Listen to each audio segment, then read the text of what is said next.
So, for the type of sexual harassment to be discussed, our group have chosen inappropriate touching. For the question, how would I feel when or if this happened to me? I think just like everyone else, I would feel awful and anxious about the situation. It is because sexual harassment in general creates underlying emotional and mental traumas that often go unnoticed. Next question, have you witnessed someone being harassed in this way? So, personally, I never witnessed someone being sexually harassed, but I know people and I actually talked to them about it. So I kind of understand how they feel. Next, what situations or conditions do you think stimulated for this to happen? I think it's all about the oppressor. Sexual harassment happened because of the urges or whatever reason it may be. Another factor is the supportive environment, which is the most frustrating among all. Victim blaming still exists here in our society, and I think it should be stopped because it doesn't make sense at all. Last question, how would you prevent this from happening again, either to you or someone you know? List at least 5 steps that you can take or do. So my list is number 1, understand first what is the definition of sexual harassment. Number 2, raise awareness. Number 3, speak up. Number 4, never tolerate. And number 5, report to the authorities. So that is all. Hi everyone, good day. So for this video, I will be sharing my insights about this type of sexual harassment called inappropriate touching. So we have here some questions. So the first question is, how do you feel when this happened to you? So normally, nobody wants to be touched without their consent. If this harassment could happen to me, I would be very nervous and scared at the same time. The second question, have you witnessed someone being harassed in this way? Well, my answer is yes. I have observed some of my close friends to be harassed like this back when we were in school. Some of my silly male friends would do it with some of my gay classmates. Most of you would probably assume that they liked it, but I know that it was a form of harassment and there's no excuse for that. The third questions. The third question, what situations or conditions do you think stimulated for this to happen? Well, the only thing that I could think of is the lack of knowledge about the forms of harassment. If only those people knew what harassment is, they could have avoided doing such and that the victim could have raised his or her concerns to the authorities. Because most times we are too oblivious of what's right and wrong to the point that we are actually victimizing our fellow without us even knowing. And the last question, how would you prevent this from happening again, either to you or someone you know? Well, here are 5 things that I could possibly do to stop this from happening. First, I could tell my teachers the importance of holding a school orientation about these types of harassment. Second, I could suggest possible punishments to the offender. Third, task the students to report any incident related to harassment. Fourth, inform the parents about the issue so they can educate their children and provide them values at home. And last, remind the students that they are always accountable to whatever they do. If they did something wrong, they should be ready to face the consequences. Sexual harassment to be discussed, our group chose inappropriate touching. And for the following questions, how do you feel when or if this happened to you? So like everyone else, I would feel awkward, uncomfortable, and anxious, as sexual harassment is done to any person. Have you witnessed someone being harassed in this way? So I don't know someone and I haven't witnessed someone being harassed, but I hope I don't witness someone in the future being sexually harassed. What situations or conditions do you think stimulated for this to happen? So it varies depending on the environment. So for the person committing the harassment, maybe it's because of the mental health or he or she has an issue with his physical or mental health. And for the person being harassed, it is the lack of awareness where you don't observe your environment.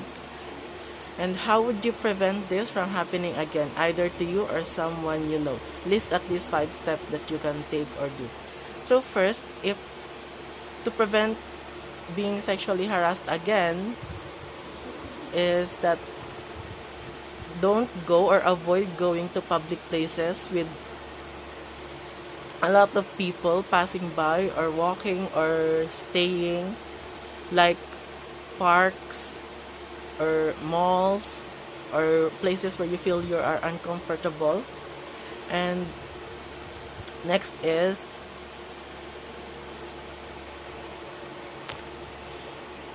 ensure the place where you will go or you will be going, and also be observant of your environment. Take note of the people passing by or the people in the place where you are staying. And lastly, avoid going outside as much as possible, or only go outside when you need to, like to go grocery shopping or buying things for your house or for yourself. That's all. Okay, so good morning. How do you feel when or if this happened to you? I would probably feel disgusted about myself because of what happened, and it will leave a big trauma. As a person who experienced voyeurism, which is an act of observing or peeping another person without them knowing, the time I was really devastated. That makes me quiet at school, which is an unusual thing. And by that, every time I will take a bath, I am very cautious about my surrounding. Next, we have you witnessed someone being harassed in this way? In my 19 years of existence, I haven't seen or witnessed. Next, we have, what situations or conditions do you think stimulated for this to happen? Well, for me, there was a saying that it isn't the person and how they will dress. But for me, it is a big no. Maybe it will just trigger them, but if a person has desire to do such a thing, they will do it, even if a person is properly dressed. The last one, how would you prevent this from happening again, either to you or to someone I know? Well, I would just learn how to speak out or say no. It is your body and it is your rule. Be cautious about your surroundings. That's it. Thank you. Good afternoon, everyone. I'm Matt Vincent Leonoras, and I'm here to discuss our topic chosen by our group, which is inappropriate touching as a type of sexual harassment. For guide question number 1, how do you feel when or if this happened to you? So, I think that, first of all, if this happened to me, I think that any individual involved in it, including me, if this would happen to me, would agree that it would be a very uncomfortable and very traumatic experience. I think that it would be a burden that anyone would carry emotionally and psychologically for any length of time after this incident. Question number 2, have you witnessed someone being harassed in this way? Yes, I have witnessed someone being harassed this way, someone multiple times being harassed this way, and actually multiple people being harassed this way. Situations or conditions do you think simulated for this to happen? I think that for my case, it was my male classmate with several of my female classmates.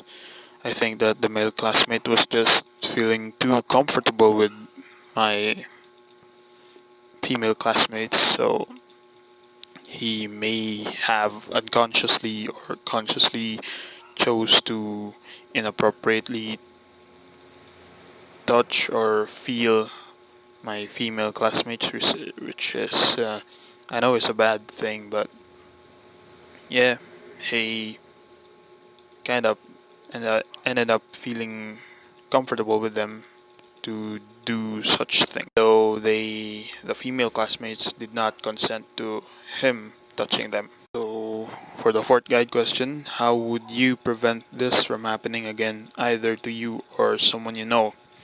List at least 5 steps that you can take or do. So I think that the first step would be to alert the authorities if you think that you do not consent to this type of harassment.